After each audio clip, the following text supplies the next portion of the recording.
Kami nggak mulu-mulu sebenarnya. Uang bisa dicari Mbak, tapi kenangan rumah saya tidak bisa diganti. Tapi demi merah putih, demi negara akan saya berikan.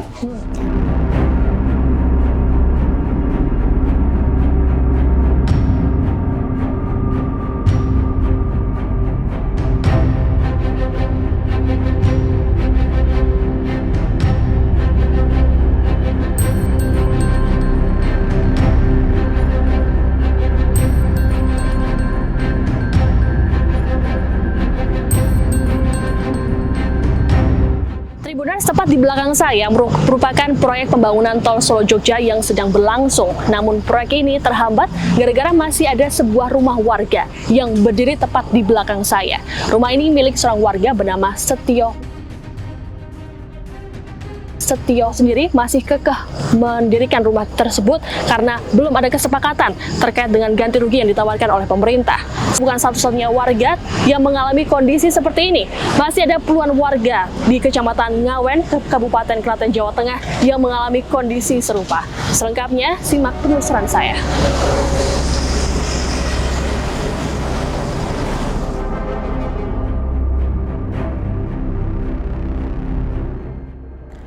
Beginilah penampakan rumah bercat hijau yang jadi satu-satunya bangunan yang masih berdiri di tengah proyek tol Jogja Solo. Padahal bangunan di sekitarnya sudah rata dengan tanah. Bahkan sejumlah pekerja proyek dan juga alat berat melakukan pekerjaan di sekitaran rumah tersebut. Lokasinya ada di pinggir Jalan Provinsi Klaten Boyolali, Desa Kahuman, Kecamatan Ngawen, Kabupaten Klaten, Jawa Tengah. Rumah ini milik warga bernama Setio Subagio. Tentu ada alasan mengapa Setio masih enggan untuk merobohkan rumahnya sendiri. Setio berujar bahwa harga tanah yang ditawarkan pemerintah tak sesuai dengan apa yang diinginkannya. Menurutnya, harga yang ditawarkan untuk lahan rumahnya lebih rendah ketimbang tetangga di seberang rumahnya. Ia pun menilai bahwa hal ini menunjukkan sikap pemerintah yang kurang proporsional.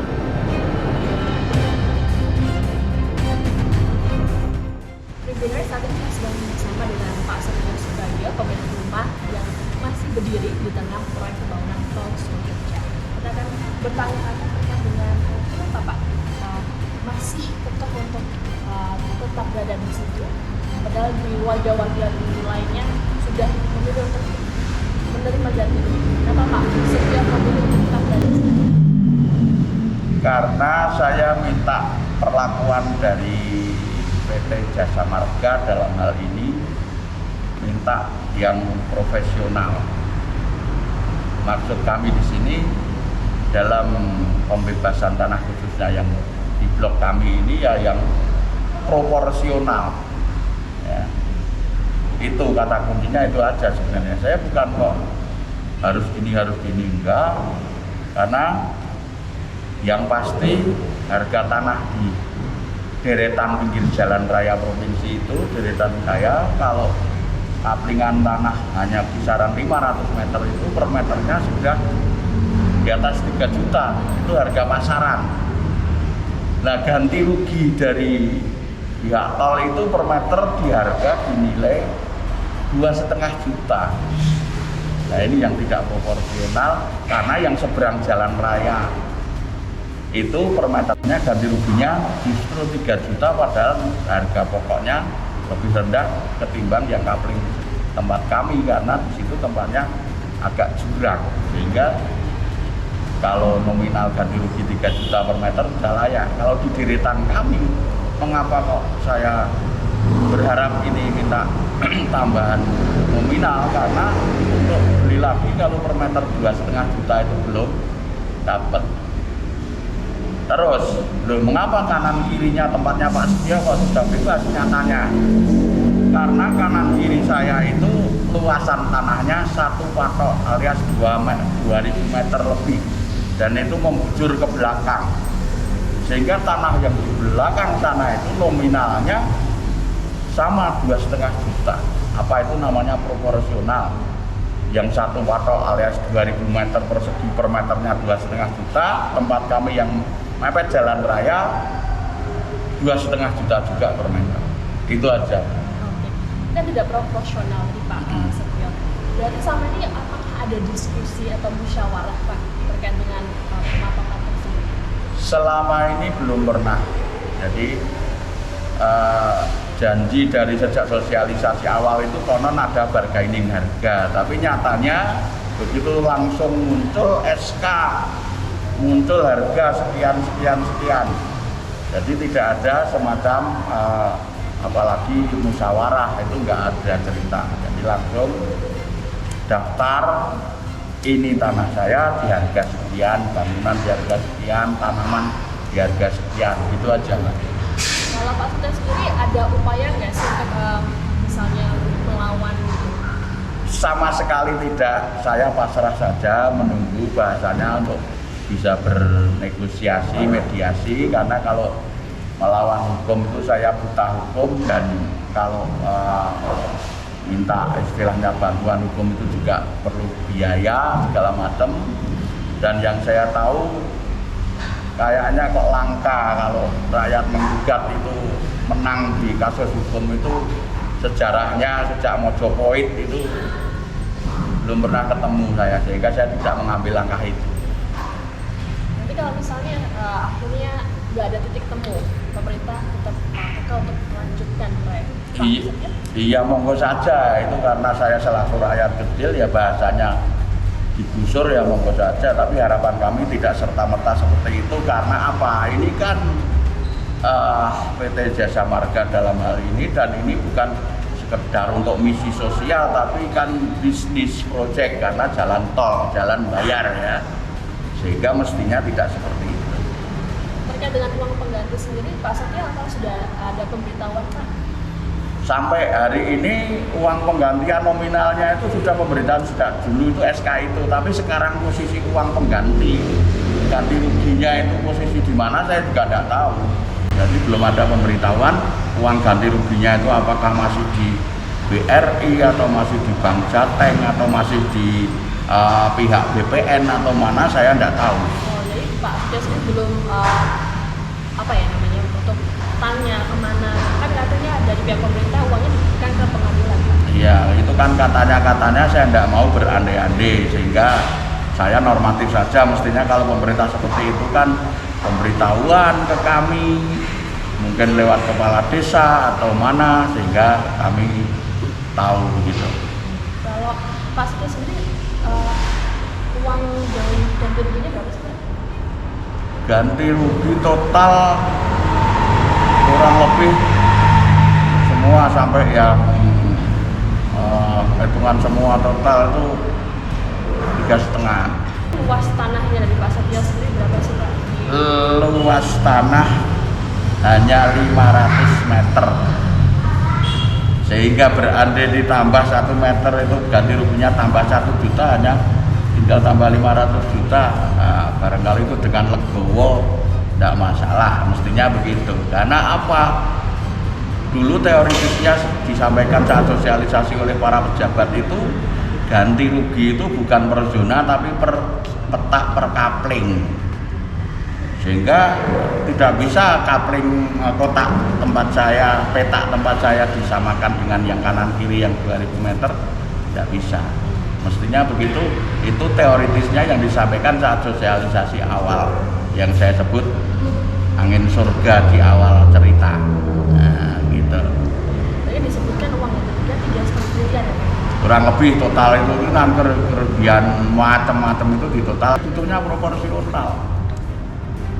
Jangan gelundungan secara totalitas, karena saya di situ itu cikal bakal saya mendirikan rumah, kanan kiri belum ada, sehingga saya harus bayar kabel listrik dari dak yang paling dekat waktu itu. Nah, contohnya seperti itu. Jadi kerugian imaterial itu jauh lebih besar.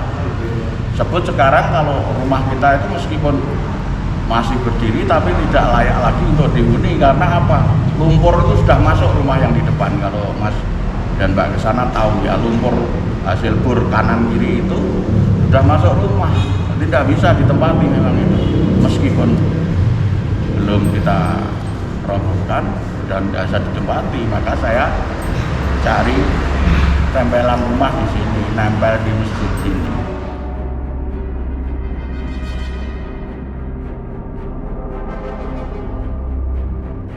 Persoalan warga yang terdampak proyek nasional sebenarnya sudah pernah disinggung Presiden Joko Widodo saat debat calon presiden putaran kedua pada Februari 2019 silam.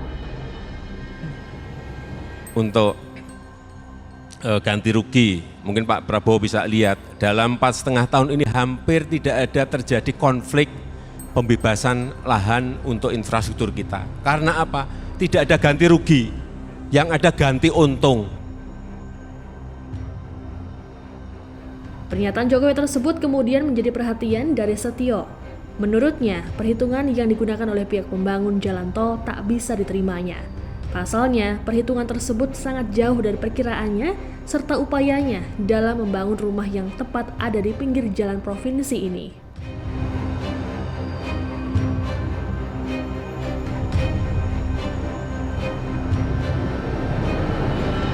Tak hanya Setio, ada juga 13 warga desa PP di Kecamatan Ngawen yang juga masih menolak tawaran pemerintah dengan alasan harga yang ditawarkan tidak sesuai. Mereka masih bertahan di desa tersebut meski seluruh tetangganya sudah memilih pergi. Desa tersebut pun layaknya desa mati karena banyak rumah yang sudah dirobohkan secara mandiri oleh pemiliknya. Adalah Hartono yang mengaku ketentuan harga yang diberikan pemerintah hanya berdasarkan sepihak saja tanpa adanya musyawarah. Ia bersama kakak, adik, dan sejumlah warga desa lainnya berusaha agar harga yang ditawarkan sesuai dengan keinginan mereka.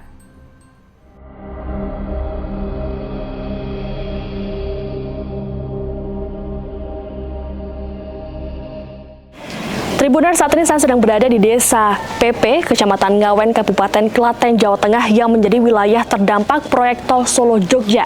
Beberapa warga atau hampir seluruh warga di desa ini sudah meninggalkan wilayah ini hingga menjadi seperti desa mati karena sudah mendapatkan ganti rugi yang ditawarkan oleh pemerintah. Namun masih ada 13 warga yang bertahan di desa ini karena belum menemukan titik tengah terkait dengan ganti rugi yang ditawarkan oleh pemerintah.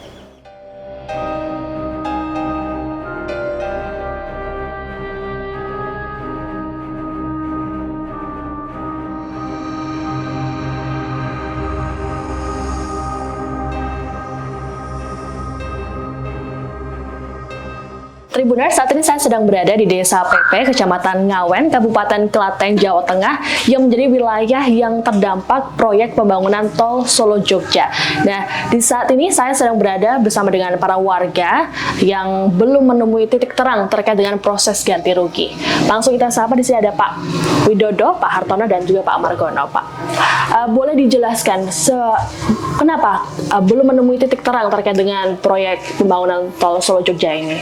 Ya, terima kasih.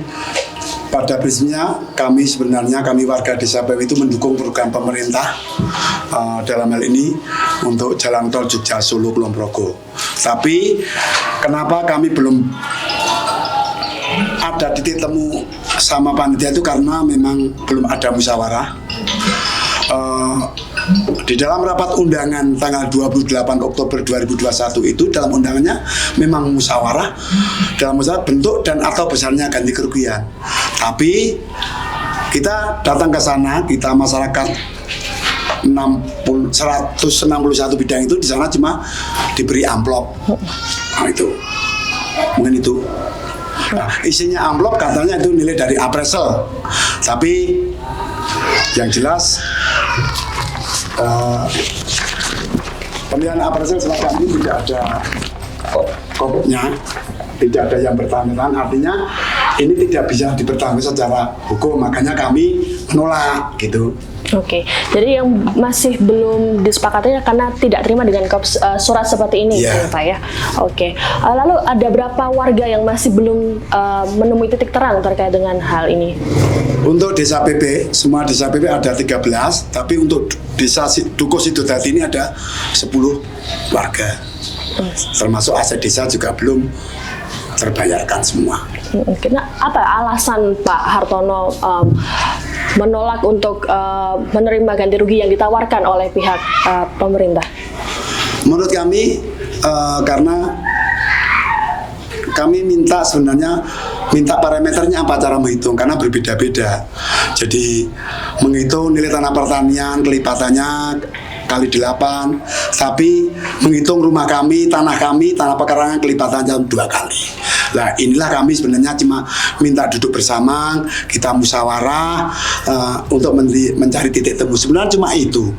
Kami hanya minta musyawarah dengan P2T. Begitu aja Mbak. Oke, untuk Pak Margono sendiri ada berapa luas tanah yang di? Luas tanah saya 122 meter persegi full bangunan Mbak. Oh, ini di desa PP ya? Ya ini nunggu Mbak satu. Cuma saya cuma menambah aja Mbak dari kakak-kakak saya. Itu saya dengar di televisi pidatonya Bapak Presiden Jokowi.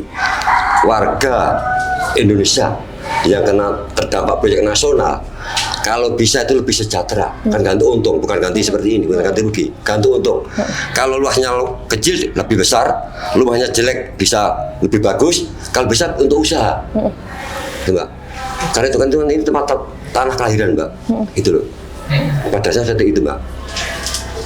Tambah dari saya seperti itu. Oke. Nah ini apa sih upaya yang dilakukan oleh Pak Hartono, Pak Margono, dan Pak Widodo terkait dengan hal ini? Ini kan belum ada titik tengah nih. Apa yang dilakukan oleh Pak Hartono? Kami menunggu aja Mbak, jadi menunggu maunya P2T bagaimana. Yang jelas secara kooperatif sudah kami lakukan, kami sudah begitu membaca media cetak dan lewat medsos itu bahwa rumah kami akan dieksekusi, ya kami melaporkan ke Menkumham, ke Ombudsman itu. Jadi, tambahan sedikit Mbak, jadi gini, kami nggak mulu-mulu sebenarnya. Uang bisa dicari Mbak, tapi kenangan rumah saya tidak bisa diganti. Tapi demi merah putih, demi negara akan saya berikan. Tapi saya minta, ini pesan sama panitia P2T ini, laksanakan peraturan yang ada, undang-undang yang ada dengan baik. Itu mah minta itu aja.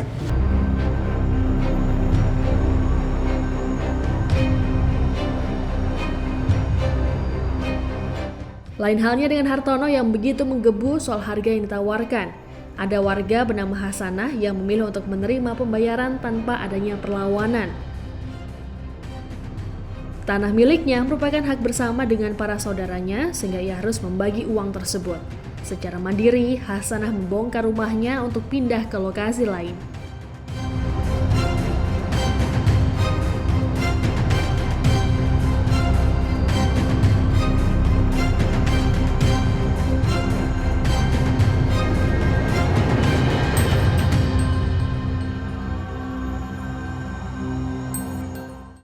Tribuners, saat ini saya sedang bersama dengan seorang warga yang sudah mendapat ganti rugi dari proyek tol Jogja Solo. Saat ini saya sedang bersama dengan Ibu Hasanah. Ibu, ini Ibu menjadi warga yang sudah menerima dari ganti rugi. Boleh diceritakan nggak sih Bu, waktu awal ketika Ibu diberitahukan terkait dengan proyek ini?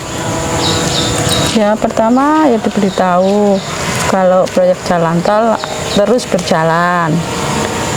Terus ya mau nggak mau kan saya harus itu terima, kan ini kan aturan pemerintah.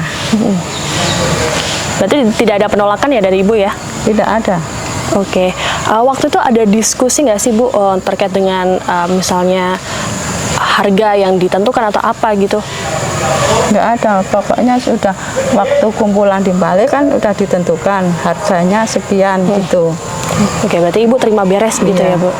Oke, untuk terkait dengan ganti rugi sendiri, Ibu mendapat berapa sih Bu? Saya cuma mendapat bagian 600. 600. Itu dari berapa Bu? Kan dibagi 6 keluarga. Oh, 6 keluarga. Jadi ini tanah warisan dari orang tua. Jadi ada berapa orang yang ini Bu, yang memiliki tanah ini? 6 orang. Jadi Ibu mendapatnya 600 juta. Iya. Oke, terkait dengan uang tersebut digunakan apa saja Bu? Untuk beli tanah, untuk bikin rumah, ya itu. Oke, sekarang Ibu pindah di mana Bu? Belum pindah, masih di sini, tapi pindahnya di sebelah. Jadi rumahnya Ibu ya Ibu ya? Iya. Sudah mulai dibongkar sendiri berarti ya, mandiri ya? Iya. Oke, Ibu sendiri senang nggak sih Bu ketika mendapatkan ganti rugi seperti itu Bu? Ya senang lah. Senang. Oke. Ada beberapa warga yang masih menolak. Ada tetangga ibu persis di sebelah Ya. itu. Kenapa ibu memilih untuk tetap mengambil ganti rugi ini? Padahal tidak ada diskusi tadi di awal disebutkan. Iya, kan soalnya masih hak bersama, Mbak. Soalnya kalau saya umpamanya ikut bertahan, kan ntar yang lainnya pada nggak mau. Kecuali kalau hak kita sendiri gitu kan, soalnya masih hak bersama, susah, Mbak. Oke, berarti ini ibu masih di sini atau? Masih di sini. Oh, tapi ini sudah dibongkar. Ini di dapur tidurnya. Oh, masih ada atapnya. Oke, kalau hujan nggak bocor nih? Enggak. Ibu kan dapat tadi 600 juta ya dari Ya. total 2 miliar ya Bu ya? Iya, 2,5 miliar. 2 miliar setengah dibagi ke 6 orang dan ibu dapat 600 juta. Menurut ibu itu sudah sesuai belum sih Bu? Ya, kalau menurut saya ya sudah sesuai lah, udah orang saya udah menerima, kan udah sesuai. Oke, jadi ibu ya udah nerima aja gitu ya? Iya. Oke, tidak ada upaya lain gitu, mungkin ada kesalahan pengukuran atau ini udah sesuai gitu ukurannya ya? Udah.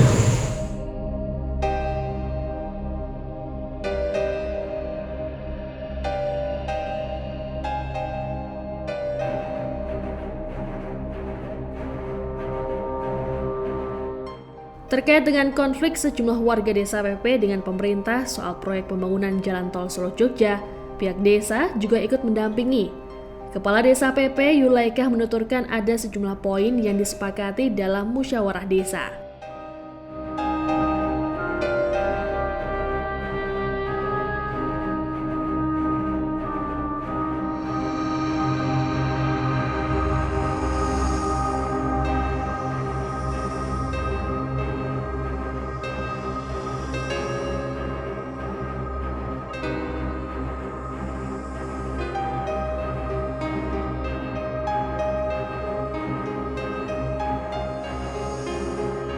Saya sedang bersama dengan Kepala Desa PP Kecamatan Ngawen, Kabupaten Klaten, Jawa Tengah. Ada Bu Yulaikah ya Bu ya? Ya. Ibu ini kan selain rumah warga yang terdampak, Ya. juga ada aset-aset desa juga terdampak. Itu seperti apa Bu? Ya, warga desa yang terdampak itu ya yang belum terbayarkan 13 warga. Terus lalu ada lagi aset-aset desa yang belum terbayarkan, ada kurang lebih luasnya berapa Pak? 11.593 meter persegi. 11.593 meter persegi. Ya. Itu yang Belum terbayarkan. belum terbayarkan. Ya. Sejauh ini bagaimana sih Bu upaya atau langkah dari pihak desa dalam mendampingi warga yang sudah mendapatkan ganti rugi dan yang belum mendapatkan ganti rugi? Untuk menjaga kondusif di desa PP ini, desa PP BPD mengadakan musdes desa PP yang isinya diantaranya satu, sebelum semua warga yang terkena proyek jalan tol terbayarkan, tidak boleh ada aktivitas dari pelaksana proyek jalan tol. Yang kedua, semua aset-aset desa yang terkena proyek jalan tol supaya diberikan uang ganti kerugian. Dan yang ketiga, warga sekitar proyek jalan tol yang dampak tidak langsung, yang terkena debu-debu, kebisingan, dan juga ketenangan itu supaya diberi kompensasi. Nah, itu keluhan warga itu semua. Sejauh ini apa yang sudah dilakukan pemerintah? Pemberitahuankah atau apa gitu untuk lebih lanjutnya terkait dengan proyek ini, Bu? Ya, kami sudah perdes sudah kami buat, dibatalkan bupati, lalu BPD inisiatif membuat musdes, itu suatu tindak lanjut kami pendampingan kepada warga di desa PP ini. Supaya harapan kami supaya diadakan musyawarah lagi. Oke, terakhir musyawarah dilakukan kapan, Bu? Belum ada? Tidak ada musyawarah di desa PP. Memang undangannya kan musyawarah, tapi di situ warga itu langsung diberikan amplop yang isinya itu sudah perhitungan jumlah sekian gitu. Itu kapan Bu? Waktu pertemuan itu? Pertemuan itu 28 Oktober 2021. Oke. Jadi waktu itu pemberitahuannya hanya mengumpulkan warga desa, ada Iya. proyek tol sejalan ini. Ya itu sosialisasi belumnya ada. Oke. Terus itu pas itu undangan musyawarah itu, ya itu tadi langsung warga desa undangannya musyawarah, tapi di situ tidak diadakan musyawarah, tidak ada tawar menawar tanah harga sekian tidak ada. Terus cuma diberikan amplop yang isinya langsung sudah rincian apa itu harga-harga itu jumlah sekian atas nama sekian atas nama itu toh. Itu kan berarti kan sepihak ya bukan rincian yang diberikan. Iya. Pihak desa sendiri yang ada menghitung dari Iya. dari sana. Ada protes nggak sih Bu dari pihak desa sendiri? Ya itu tadi kan saya sampaikan juga bagi yang sudah cocok ya monggo silahkan kan tanda tangan. Yang belum cocok kan karena terutama yang pemukiman ini seperti rumah ini kan harus beli tanah, harus membangun seperti itu kan, padahal tanah yang begitu ada proyek jalan tol itu tanah itu harga melambung tinggi sehingga harga nanti untuk membuat rumah material itu kalau tidak nyampe kan kata Pak Jokowi warga yang terkena proyek jalan tol itu akan mendapatkan ganti utuh. Dibuat warga yang terkena proyek jalan tol itu tertawa manakala sudah mendapat uang ganti rugian. Tapi kalau tidak nyampe Mbak, kalau untuk beli tanah, untuk bangun tidak bisa seperti yang semula, apa tidak nangis, tuh kan gitu. Maka dari itu kami belum tanda tangan itu alasannya itu. Berarti yang sudah menerima itu berarti apakah rumahnya juga sama seperti sedia kala atau Ya cukup nggak ganti ruginya yang diberikan? ada yang cukup, ada yang kurang kan juga ada yang untuk masih sama juga dibagi-bagi itu yang kasihan itu. Jadi bervariasi cara menghitungnya itu dasarnya apa kok beda-beda, rumah sana, rumah sini, sawah dan sebagainya itu beda-beda maka.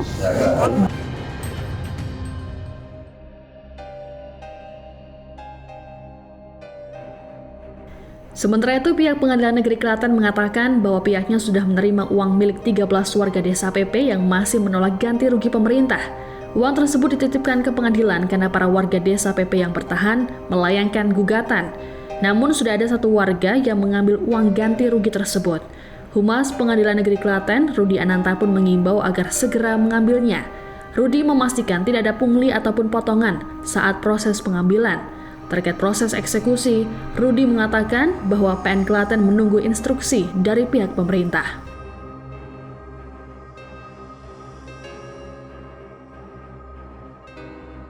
Baik, terkait dengan proyek jalan tol Jogja Solo ya, ada 13 perkara permohonan konsinyasi dan semuanya sudah diputus dan sudah ditetapkan, dan sejak perkara konsinyasi didaftarkan sesuai dengan perma yang baru ya, itu sejak pendaftaran uang penitipan juga harus dititipkan di pengadilan. Dalam hal ini dititipkan di pengadilan di rekening pengadilan yang ada di BTN. Jadi nyimpennya bukan di Pengadilan Negeri Klaten tapi di rekening PN Klaten yang ada di Bank BTN. Itu. Untuk jumlahnya permohonannya kemarin semua total ada 13, semuanya dari desa PP. Dan dari 13 permohonan konsinyasi tersebut yang sudah diambil ada satu orang atas nama Nuruddin Ahmad ya dengan nilai Rp1.490.169.100 rupiah. Untuk nilai total 13 lahan tersebut ada Rp9.377.193.000 rupiah. sesuai dengan angka yang ada di sini ya. Di 12 yang belum mengambil. Baik, untuk 12 lahan ini yang para termohonnya belum mengambil, sejauh ini masih diberikan kesempatan untuk mengambil. Ya, terkait dengan pertanyaan kapan dieksekusi, Pengadilan Negeri pada intinya bersifat menunggu permohonan dari pemohon konsinyasi yang terdahulu. Dalam hal ini waktu itu pemohonnya PPK ya. Kalau ada permohonan dari PPK ke pengadilan untuk dilaksanakan eksekusi, maka dengan segera Pengadilan Negeri Klaten akan mengambil langkah-langkah yang terkait dengan eksekusi tersebut. Kami sampaikan sini pada intinya terhadap uang yang dititipkan di rekening Pengadilan Negeri Klaten itu terkait uang konsinyasi, apabila ada yang akan mengambil, semuanya akan dikeluarkan sesuai dengan besaran nilai ganti ruginya. Tidak ada potongan sedikit pun, bahkan itu pun tidak ada bunga sama sekali. Ya, itu kami luruskan. Pengadilan Negeri Klaten tetap berkomitmen kita akan memberikan apa yang memang menjadi haknya para termohon tanpa memotong sepeser pun. Makanya itu saya sampaikan bahwa sampai dengan saat ini masih terbuka seandainya para termohon akan mengambil uang penitipan konsinyasi tersebut. Artinya kalau memang para termohon mau mengambil, berarti dia dengan sukarela menerima ganti ruginya kan. Sehingga kalau dia sukarela menerima, berarti tidak perlu langkah eksekusi di kemudian harinya. Langkah-langkah yang harus disiapkan oleh para termohon sebagai pihak yang paling berhak untuk menerima ganti kerugian, minimal dia harus ada pengantar dari BPN, pengantar dari PPK-nya, ada bukti identitas diri termohon yang bersangkutan yang akan mencairkannya, di mana nanti akan dicocokkan benarkah orang ini adalah orang yang disebut sebagaimana dalam penetapan permohonan konsinyasi sebagai pihak yang paling berhak untuk menerimanya. Nantinya jangan sampai salah, sehingga ada beberapa syarat yang harus dipenuhi itu. Terkait adanya hal yang terburuk eksekusi ya, otomatis pertama pihak pemohon harus mengajukan permohonan eksekusi dulu. Ya, kemudian setelah ada permohonan eksekusi, permohonan tersebut akan ditelaah terlebih dahulu. Setelah ditelaah, kemudian dilakukan unmaning. Ya, kemudian di unmaning apakah dia mau melaksanakan secara sukarela atau tidak. Kalau tidak, ya nanti tinggal langkah selanjutnya untuk pelaksanaan eksekusinya dengan dikeluarkannya penetapan dari Ketua Pengadilan untuk pelaksanaan eksekusi. Berarti uangnya kan sudah di rekening PN semua. Nah, tinggal setelah dititipkan, para pihak termohon ini mau secara sukarela mengambilnya ataukah tidak. Kalau mengambil secara sukarela berarti tidak ada masalah, selesai kan. Kemudian kalau tidak mau secara sukarela berarti bisa jadi nanti cepat atau lambat pihak pemohon ini akan mengajukan permohonan untuk eksekusi karena kebutuhan mendesak untuk pembangunan itu ya, proyek tol itu ya. Tapi itu semua tergantung pihak pemohon karena pengadilan sifatnya masih menunggu aja. Ditanya soal sikap yang diambil apabila dilakukan eksekusi oleh pemerintah demi melanjutkan proyek tol ini, Setio dan Hartono memiliki perbedaan sikap. Hartono menyatakan akan berjuang hingga titik darah penghabisan apabila tak kunjung menemukan titik tengah. Sementara Setio menanggapinya lebih tenang dan memilih pasrah.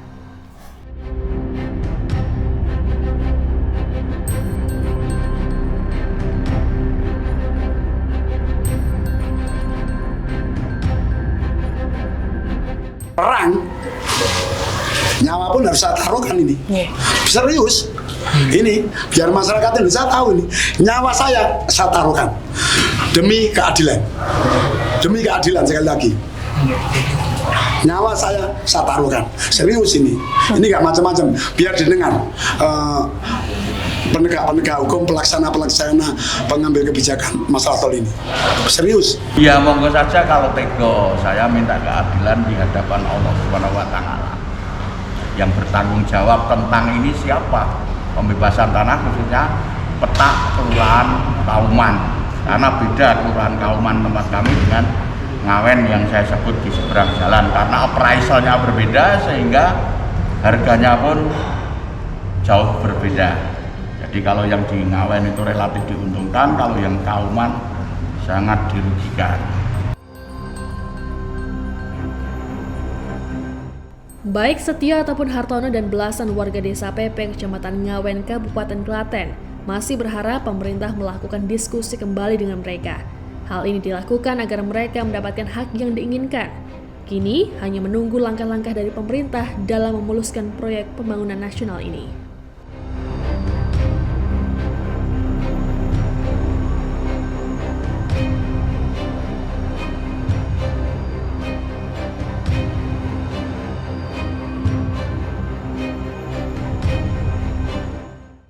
Terima kasih sudah nonton. Jangan lupa like, subscribe, dan share ya.